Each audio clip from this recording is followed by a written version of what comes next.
कोरोनाच्या या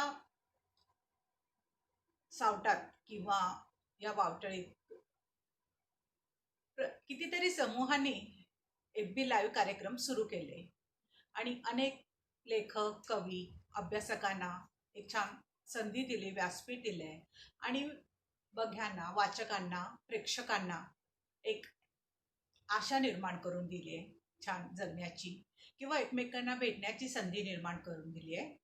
त्यात अग्रक्रमाने नाव घेता येईल आपल्याला मुक्त सृजनचं.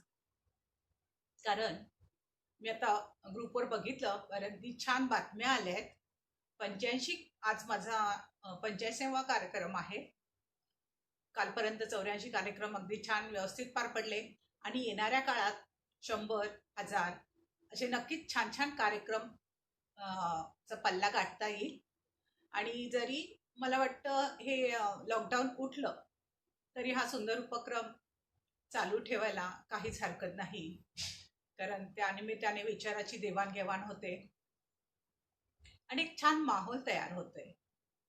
तर अशा या छानशा व्यासपीठावर मला आमंत्रित केल्याबद्दल, माझ्या कविता वाचनाचा कार्यक्रम ठेवल्याबद्दल doctor Ramkrishna Dahiphale, doctor Mahesh Kharat, doctor Santosh Deshmukh आणि माझी कवयित्री मैत्रीण प्रिया धारुरकर तिचे मी मनापासून आभार मानते.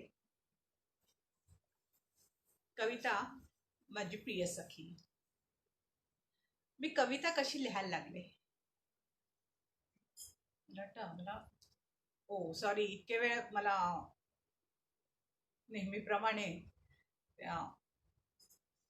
आवाज कमी येतोय का? ओके, आता येतोय का व्यवस्थित?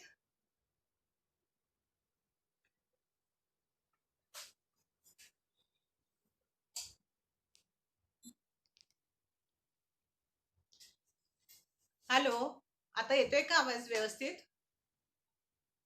म्हणजे मला सुरू करता येईल. नमस्कार शिवाजीराव चालक सर, तांबेकर दादा नमस्कार, संगीता, प्रिया, अमृता, चित्रा, बाळासाहेब तोरसकर, सर्वांना माझा नमस्कार, सर्वांचं स्वागत. आवाज येतोय का व्यवस्थित? म्हणजे मला सुरू करायला सांगाल का?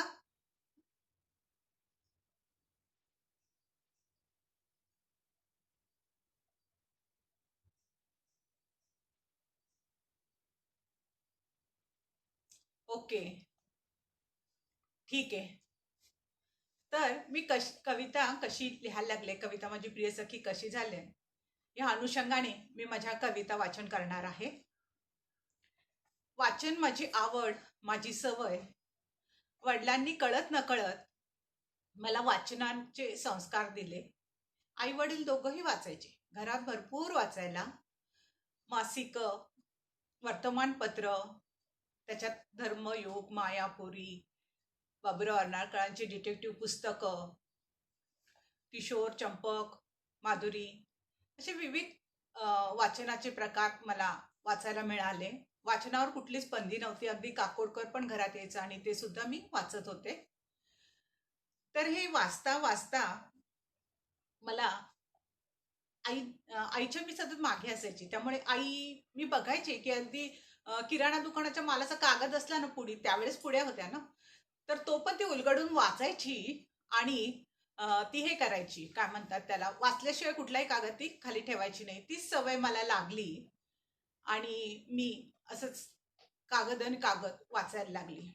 आता एवढं जरी वाचायला होतं घरात, तरी पण एक घर सोडून तिथे छोटीशी एक लायब्ररी होती.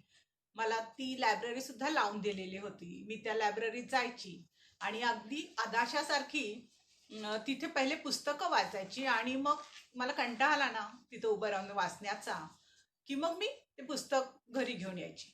म्हणजे ते काका मला म्हटले ना की बस, नाही तरी मी ते उभं राहून पुस्तकं वाचत बसायची. आणि पण ते काका कधी मला ओरडले नाही की तू का वाचते इथे, एवढी पुस्तकं का वाचते, एक एक रोज घेऊन जायचा किंवा काय काही म्हणायचे. शांतपणे मला म्हणायचे तू बस ज्योती, दमली असशील वगैरे वगैरे. तर हे असे लोक आहे ना, तुम्हाला कळत नकळत तुमच्या यशात भागीदार ठरलेले असतात. तर त्यामुळे ते वाचताना मला असं प्रकर्षाने जाणवायचं की मला असं छान कधी लिहिता येईल. अशा गोष्टी म्हणा, काही उतारे म्हणा, म्हणी म्हणा, अ, मनाचे जे मानसोपचार तज्ज्ञ वगैरे असायचे ते सल्ला द्यायचे.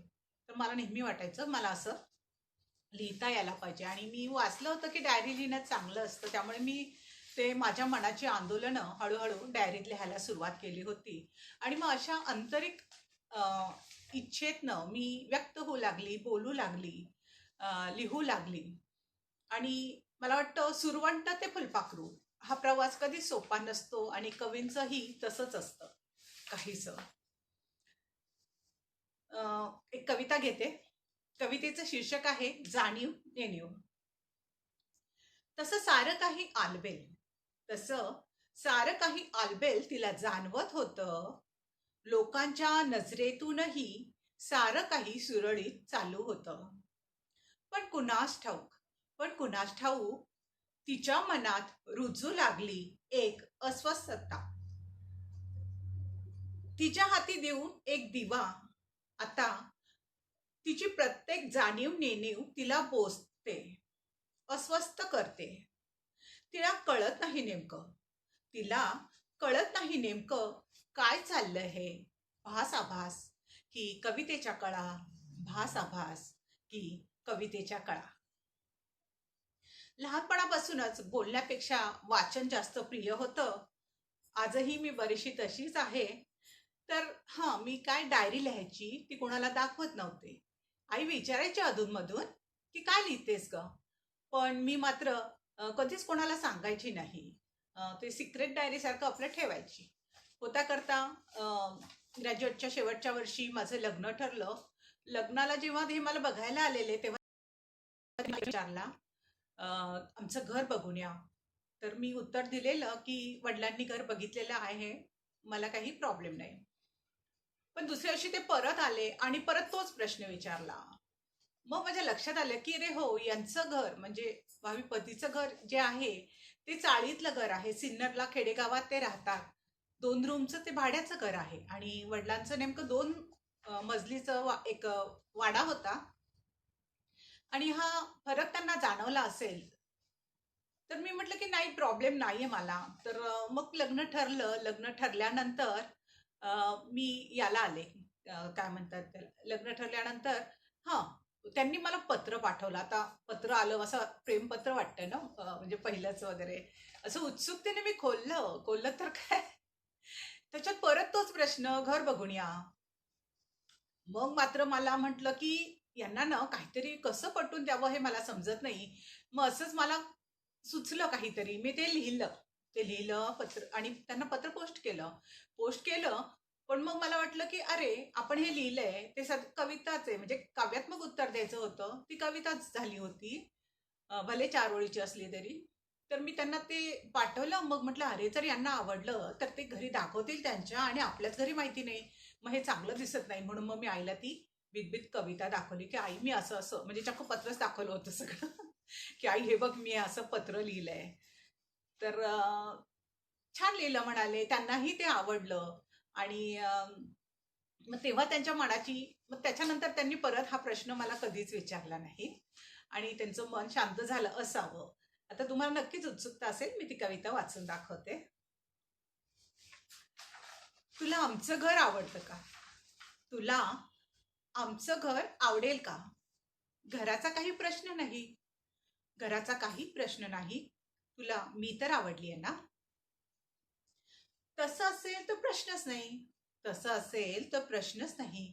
कारण कारण तुझ्या हृदयात माझं घर नक्कीच आवडेल मला. तुझ्या हृदयात माझं घर नक्कीच आवडेल मला. आणि हे तर लिहिलं, पण वरून टिप्पणी पण लिहिली विशेष, की ह्या कोणाच्या मी चोरलेल्या ओळी नाही आहे, तर हे आपल्या दोघांच्या हृदयाचं स्पंदनच आहे. तर अशा प्रकारे मी कविता लिहिते हे मलाही उमगलं आणि घरच्यांनाही समजलं. नाहीतर आधी ते डायरी स्वरूपच होतं त्याचं. तर मला आता शब्दांनी लळा लावला होता. मला माझ्या डायरीतल्या लिखाणाला अर्थ प्राप्त व्हायला लागला होता. शब्दांचं प्रेम मिळालं आणि शब्द मागोती आले. कविता आहे शब्द म्हणून. शब्द आहे अविनाशी, शब्द आहे अविनाशी, शब्द सुद्धा चिरंजीवी. शब्द एक अभिव्यक्ती, शब्द एक अभिव्यक्ती, शब्द झाले अनुभूती. शब्द शब्द कविता जीवनात उमलली, शब्द शब्द कविता जीवनात उमलली. शब्दांनी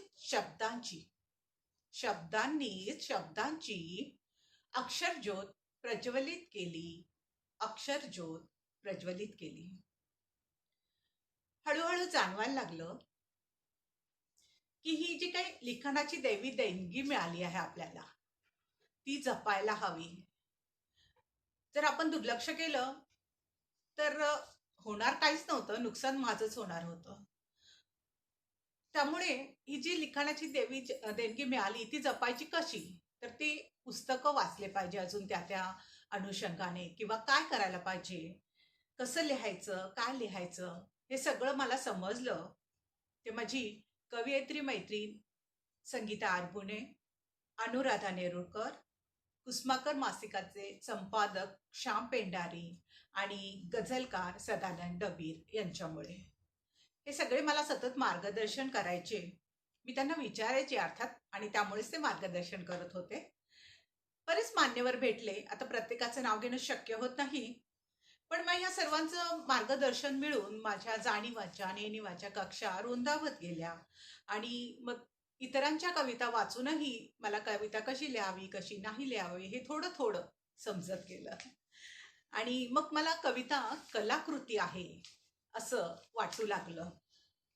तर मी ती कलाकृती म्हणून कविताच लिहिलेली आहे, ती वाचून दाखवते.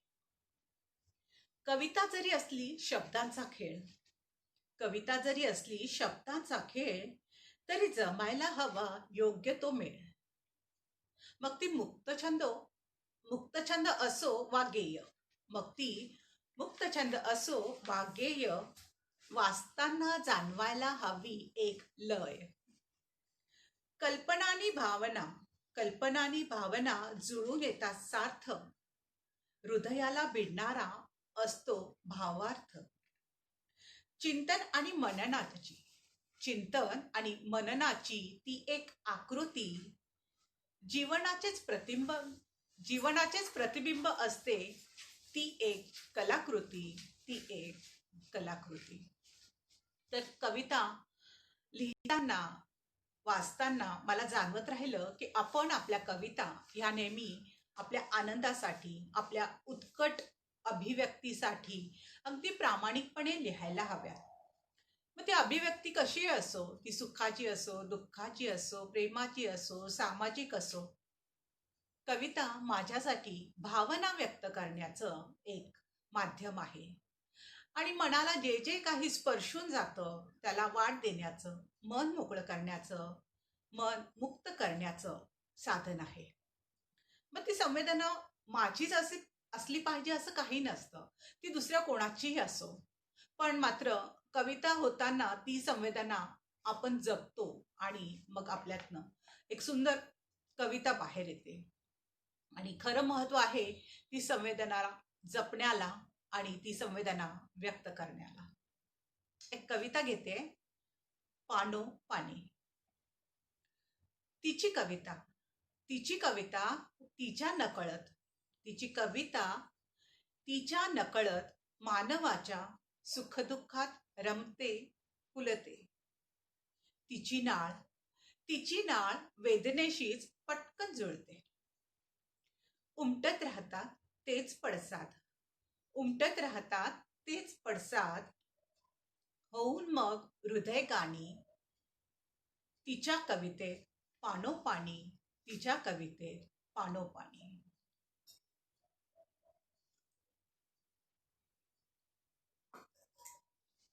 हळूहळू तिची कविता जरी अशी पानोपाणी फुलत असली तरी त्या कवितेला सुरुवातीला, अर्थात प्रत्येकालाच या फेजमधनं जावं लागतं.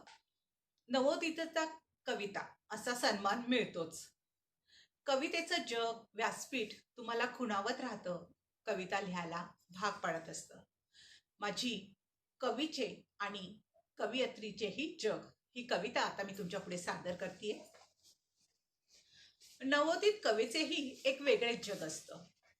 नवोदित कवीचंही एक वेगळंच जग असतं. कविता केल्याशिवाय त्याला काही सुचत नसतं. गण, मात्र, लय, नाद सगळं काही तो गुंडाळून ठेवतो. गण, मात्रा, लय, नाद सगळं तो गुंडाळून ठेवतो. मुक्त छंद, छंदमुक्त असं नवकाव्य तो निर्माण करत असतो. त्याच्या न जमलेल्या कवितावर, त्याच्या न जमलेल्या कवितांच्या रद्दीवर चनेवाला खुश असतो.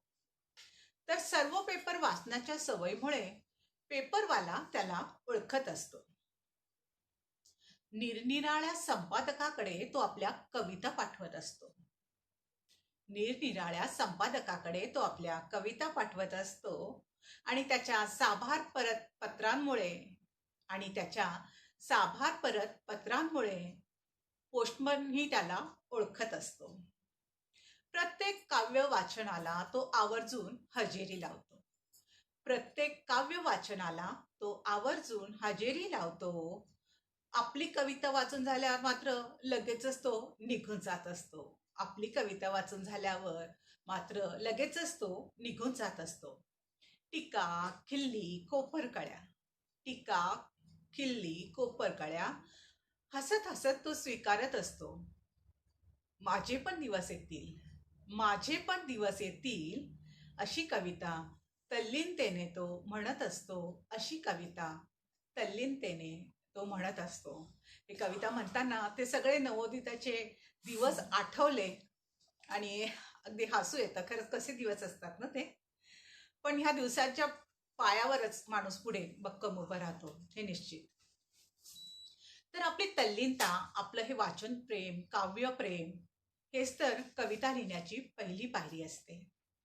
दुसरी कविता सादर करते. कधीतरी कुणीतरी. कधीतरी कुणीतरी तुमच्या जीवनात येतं. कधीतरी कुणीतरी तुमच्या जीवनात येतं. तुम्ही कोण आहात, तुम्ही कोण आहात याची तुम्हाला जाणीव करून देतं. तुमच्या वाटेवरचं धुकं, तुमच्या वाटेवरचं धुकं मग वितळायला लागतं. रोजच्याच दृष्टीला मग एक नवीन परिमाण लागतं. मन फुलपाखरू होऊन नाचतं. मन फुलपाखरू होऊन नाचतं. अलगद चिमटीत धरू जाता, अलगद चिमटीत धरू जाता ते निष्ठूनही जातं. पण जाता जाता बोटावर तुमच्या, पण जाता जाता बोटावर तुमच्या रंगाचे ठसे ठेवून जातं, रंगाचे ठसे ठेवून जातं. मग त्या प्रत्येक रंगातून एक एक फुलपाखरू उडू लागतं. मग त्या प्रत्येक रंगातून एक एक फुलपाखरू उडू लागतं. कविताहून तुमच्या भोवती, कविताहून तुमच्या भोवती रुंजी घालू लागतं. कवितेचा तो आनंद, कवितेचा तो आनंद तुम्ही जीवापाड जपतात आणि कवितेच्या वाटेवर अलगद आणून सोडणाऱ्या त्या पीर बापालाच तुम्ही मनापासून दुवा देतात, मनापासून दुवा देतात. मला असं वाटतं की जो खरा कवी असतो ना त्याला कविता लिहिल्याशिवाय स्वस्त पडत नाही आणि कविताही त्याच्याकडे आल्याशिवाय राहवत नाही. ती त्याच्याकडे कुठल्या ना कुठल्या रूपात येतेच. पुढच्या कवितेचं नाव आहे प्राक्तन. जगण्याच्या ओघात पुढे जाताना कधी कळत कधी न कळत, जगण्याच्या ओघात पुढे जाताना कधी कळत कधी न कळत बरंच काही मागे सोडायला लागतं, बरंच काही मागे सोडायला लागतं. अर्थात मीही त्याला अपवाद नव्हते, मीही त्या नियमाला अपवाद नव्हते. पण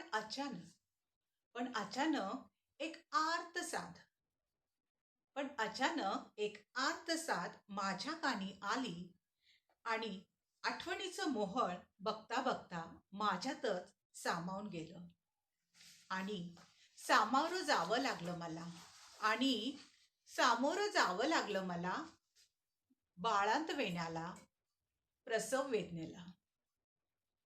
सामोरी जावं लागलं मला बाळांत वेण्याला, प्रसव वेदनेला. आता आता शब्दांना प्रसवणं माझं प्राक्तन झालंय. आता शब्दांना प्रसवणं माझं प्राक्तन. शब्दांना प्रसवणं जरी तिचं प्राक्तन झालं तरी एका स्त्रीला, मग ती गृहिणी असो, नोकरी धंदा करणारी असो, बाहेर जाणारी असो, तिला पदोपदी जीवनात अडचणी ह्या येतच राहतात. पण ती मोठ्या खुबेने त्या अडचणींवर मात करते आणि जीवन जगत राहते. आता माझ्या पुढच्या कवितेत मी गृहिणीचं जगणं हे केलंय, चित्रित केलं आहे. कवितेचं शीर्षक आहे तिचं जगणं, तिचं लिहिणं. दिवसभराच्या रामरकाड्यात काम करता करता, दिवसभराच्या रामरकाड्यात काम करता करता अचानक तिला लिहिण्याची उर्मी येते. गॅस बारीक करून मग ती वहीत काही बाही लिहित राहते. करपलेल्या भाजीचा वास तिला भानावर आणतो आणि लिहिणारा हात तिचा कपाळावर जातो. तसंच आवरून मनाला ती स्वयंपाक करते. आता दुपारीच लिहावं शांतपणे असा ती स्वतःलाच बजावत राहते. मुलांना शाळेत पाठवून निवांत दुपारी ती लिहायला बसते.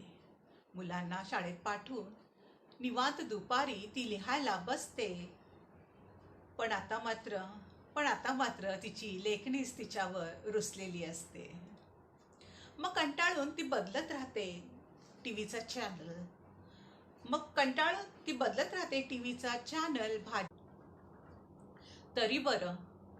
तरी बरं फोन, शेजारी, पाहुणे यांनी आज तिला विश्रांती दिलेली असते. संध्याकाळी नवरा आणि मुलगा बरोबरच येतात. चहा नाश्त्यांच्या फैरी होतात. टेबलावर पाहून कागदाचा पसारा. नवरा म्हणतो, लिहिण्याचा दिसतोय अट्टहास हा सारा. त्याच्या शब्दातून तिला प्रेरणा मिळते. पण विसरू नये शब्द म्हणून ती त्या शब्दाचा गोफ विणत राहते. मनातल्या मनात शब्दांचा गोफ विणत राहते. रात्रीची करून झाकपाक ती मुलांना निजवते आणि आता तरी मनातलं कागदावर उतरेल अशी आशा करते. पण दोन ओळी लिहिताच राणी असा साखर पेरणीचा आवाज तिच्या कानी येतो आणि लिहिण्याचा बेत तिचा त्या साखर पेरणीत विरघळून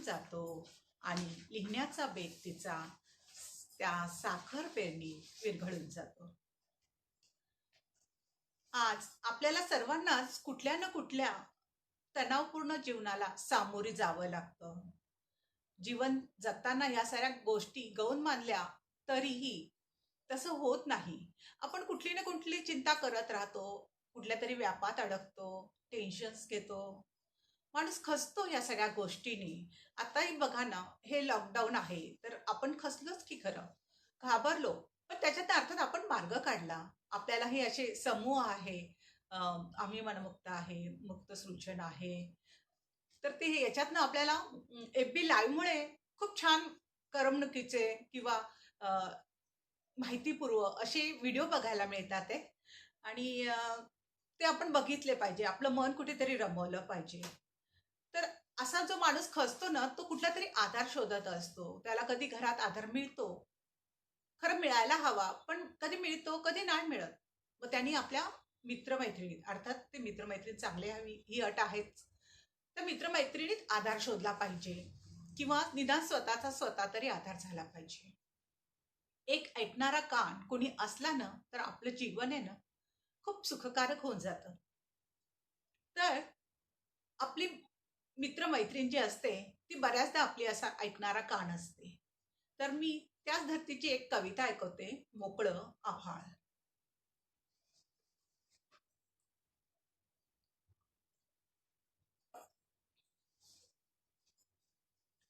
दुपारच्या निवांत वेळी, दुपारच्या निवांत वेळी मी वाचनात रंगलेली, फोनच्या आवाजाने माझी समाधी भंगलेली. हातातील पुस्तक बाजूला ठेवून, हातातील पुस्तक बाजूला ठेवून मी फोन उचलते आणि मला फक्त हॅलोच म्हणण्याची संधी देत ती भडाभडा भडाभडा बोलत राहते. हे असं आणि ते तसं, हे असं आणि ते तसं. मैत्रिणीचं बोलणं ऐकता ऐकता, मैत्रिणीचं बोलणं ऐकता ऐकता मला तिकडे आभाळ भरून आल्याचं जाणवतं. फोनवर सगळं फोनवर सगळं मनातलं बोलून झाल्यावर ती मला म्हणते कशी, अगं अगं तुझ्याशी बोलल्यावर ना मला किती बरं वाटतं म्हणून सांगू. मन अगदी हलकं होतं. हा, म्हणजे आता तिकडे आभाळ मोकळं झालं होतं. तर तेवढ्यात ती मला विचारते, तू बरी आहेस ना? आणि माझा होकार गृहीत धरूनच आणि आणि माझा होकार गृहीत धरूनच बरं मग परत बोलूच आपण असं म्हणत ती फोन ठेवतेही. खरं तर बोलल्यामुळे ती मोकळी झाली होती.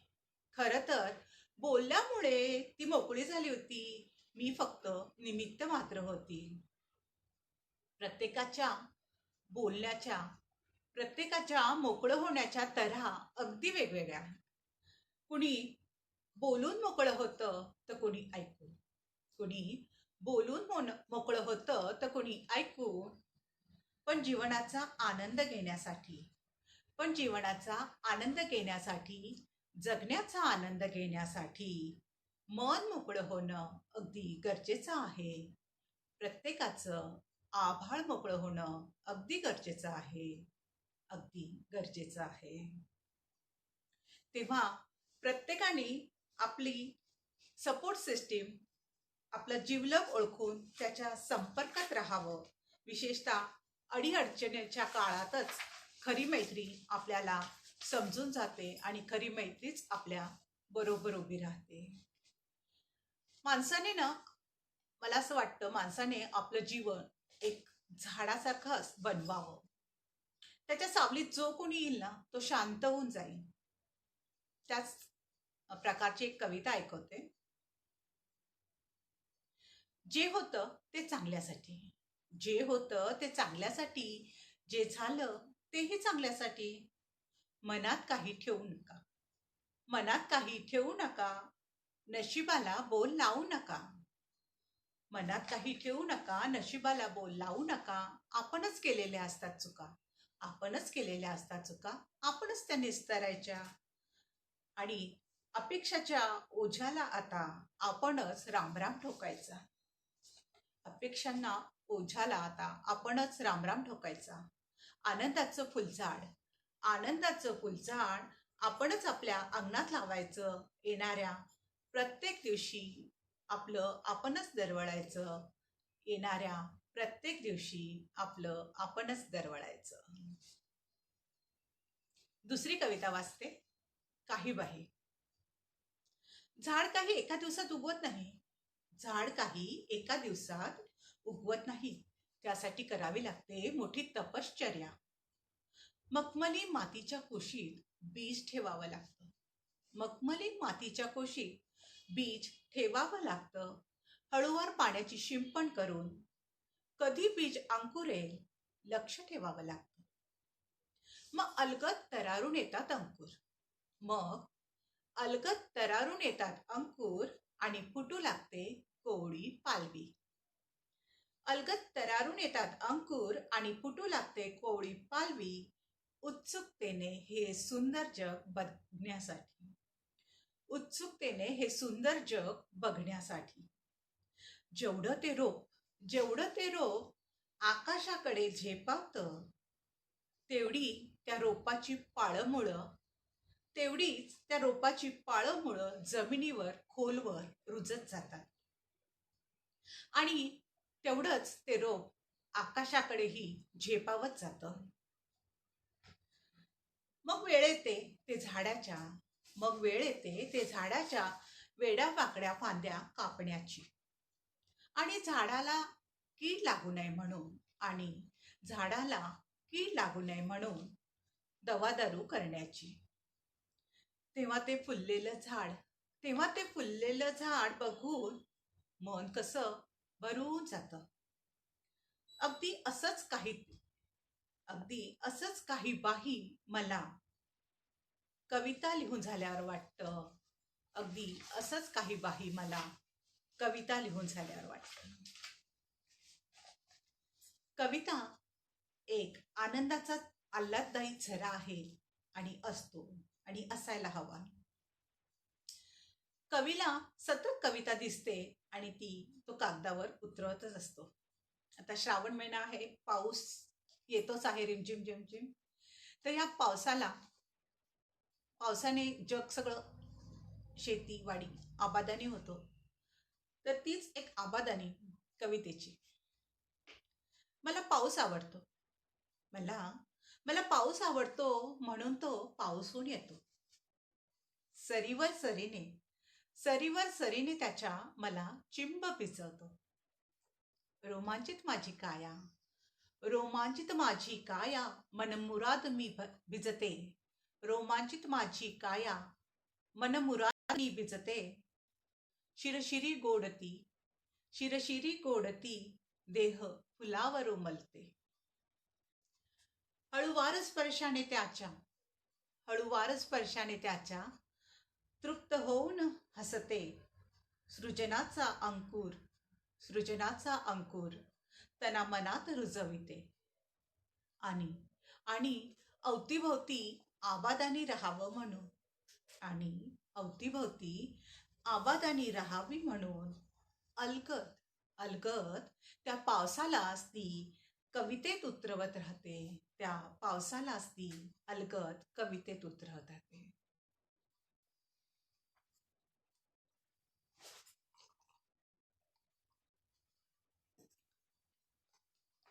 एकदा मी बाजारात किराणा खरेदी करायला गेले होते. आता गर्दी होती, त्यावेळेस काही मॉल वगैरे निघाले नव्हते. गर्दी होती. तर मी अशीच इकडे तिकडे बघत होते. बघताना मला एक रद्दीचं दुकान दिसलं तिकडे जवळ. तर मग मी काय केलं, ती यादी आहे ना ती वाण दुकानाला दिली आणि त्यांना म्हटलं सामान बांधून ठेव, मी येतेच 10-15 मिनिटात. तो ठीक म्हणाला. मग मी तिकडे गेले तर तिकडे पेपरबरोबर काही रद्दी पुस्तकं पण आलेली असतात ना. तर मी चाळत होती. तर चाळता मला एक कवितांचं पुस्तक घेतलं. मी सहज हातात घेतलं. नवोदित कवी दिसत होता तो. म्हणजे तसं परिचित नाव नव्हतं. मग मी ते कविता संग्रह उघडला तर त्याच्यावर लिहिलेलं संपादकास सप्रेम भेट याच्यासाठी आपलं परीक्षण येण्यासाठी. आणि ते पुस्तक रद्दीत आहे. बघितल्यावर म्हणजे तारीख अगदी नवीन होती, 2-4 महिन्यापूर्वीचीच होती. तर मला ना असं खूप वाईट वाटलं की अरे बापरे, म्हणजे असाही प्रसंग येऊ शकतो. किंवा अर्थात कवितेचं पीक अमाप आहे. कवितेवर ते अवलंबून असतं, सर्व मला मान्य आहे. पण तरीही मला खूप वाईट वाटलं. आणि मी सामान वगैरे घेऊन घरी आले, पण विचार काही थांबले नव्हते. माझं मन सारखं तेच वाटत होतं की अरे, जर त्या माणसाने हे पाहिलं असतं तर त्याला किती वाईट वाटलं असतं. आणि मी त्याच्या जागी स्वतःला विचार करून मी दुःखी होत होते.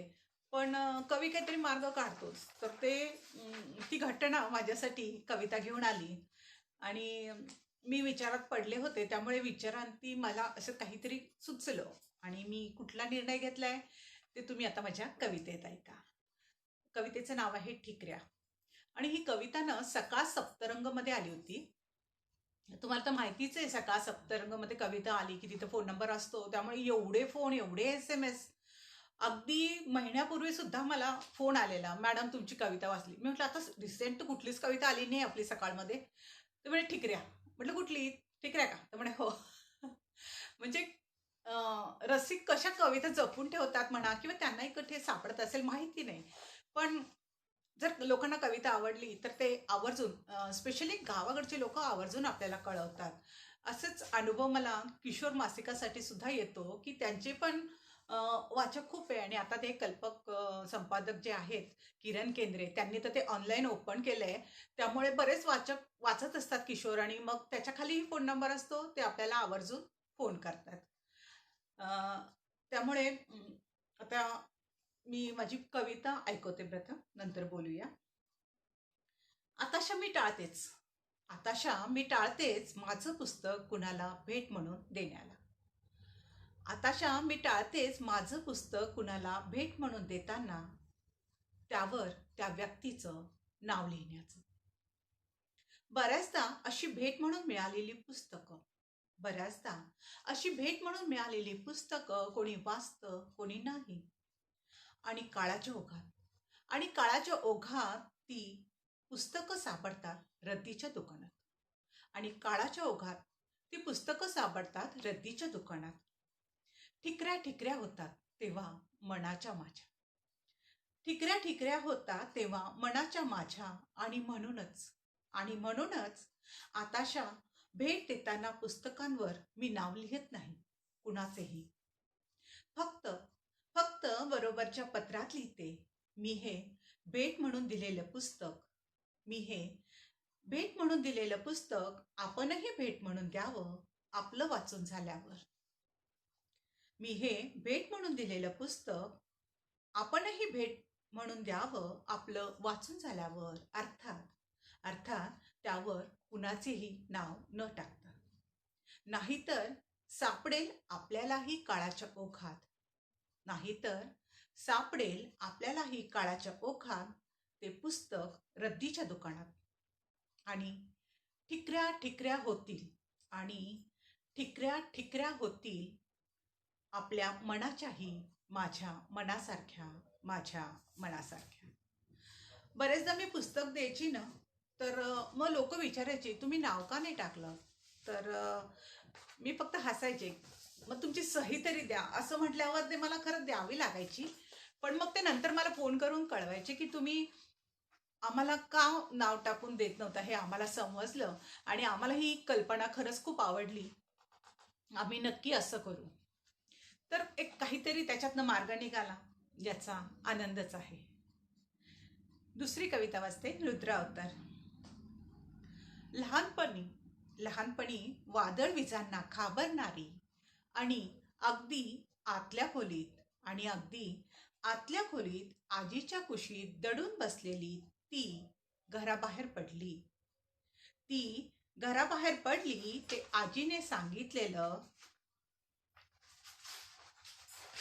ते आजीने सांगितलेले अनुभवाचे 2 शब्द काठीस बांधूनच. अगं अगं ते वादळ नाही तर त्याची भीतीच तुला खाऊन टाकेल. मग जगशील कशी.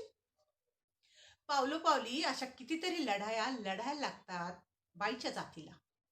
पावलोपावली अशा कितीतरी लढाया लढायला लागतात बाईच्या जातीला. म्हणतात ना भित्याच्या पाठी ब्रह्मराक्षस. असं घाबरून कसं चालेल.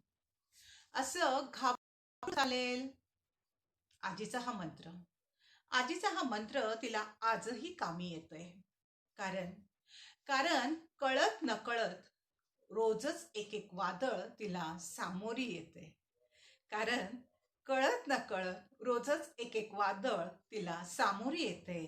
पण आता ती वादळाला घाबरत नाही. तर ती उभी राहते वादळाच्या समोर आणि लढण्यासाठी होते तयार. पाय रोवून खंबीरपणे एखाद्या पहाडासारखी. आणि ती करते धारण त्या वादळापेक्षाही मोठा रुद्र अवतार. तर सगळ्या बायकांना म्हणा, मैत्रिणींना म्हणा किंवा आजच्या ज्या मुली आहेत त्यांनी हा मंत्र अतिशय मनात ठसवून घेतला पाहिजे, म्हणजे जगण्यासाठी त्यांना बरंच सोपं जाईल. तर अशा प्रकारे माझ्या एक एक कविता मी तुम्हाला वाचून दाखवते. त्याच्यातली एक मनमुक्ता ही कविता मी तुम्हाला वाचून दाखवते आता.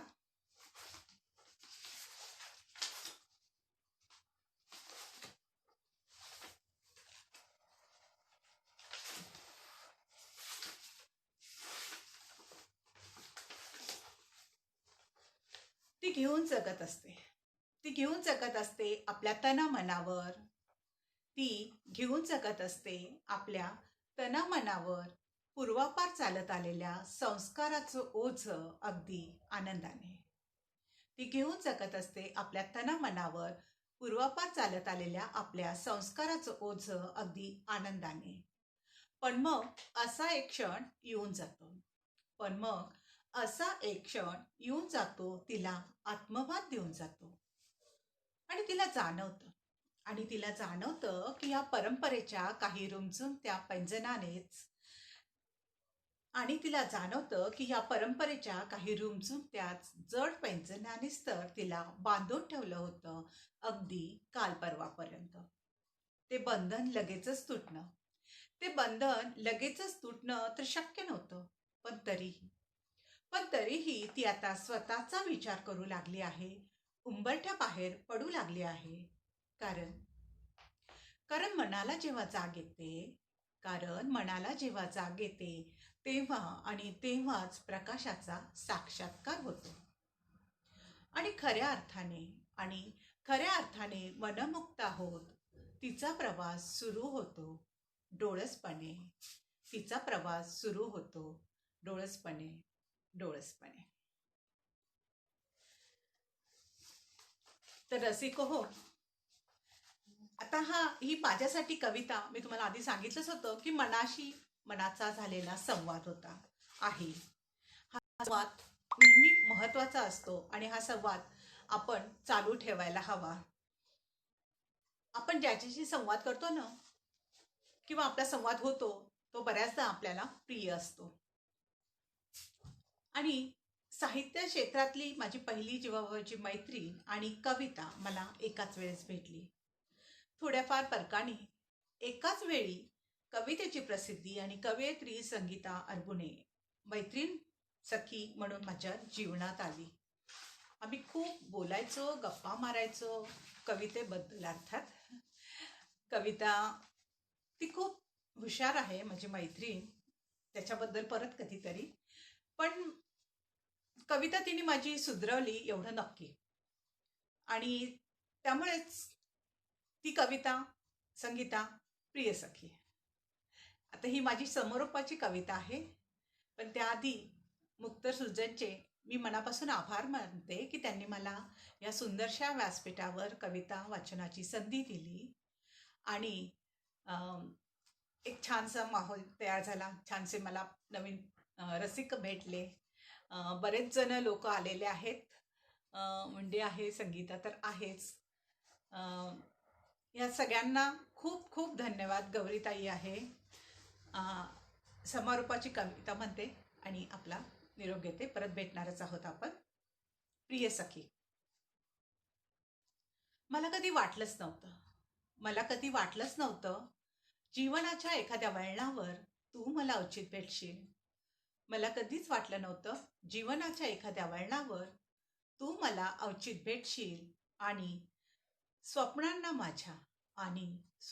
माझ्या इंद्रधनुचे रंग देशील. रंगात त्या रंगोनी हरखून गेले मी. चक्क पंखच फुटले मला. संवादाने तुझ्या रे मना मी तर बहरून गेले ना. नवीनच ओळख मला माझी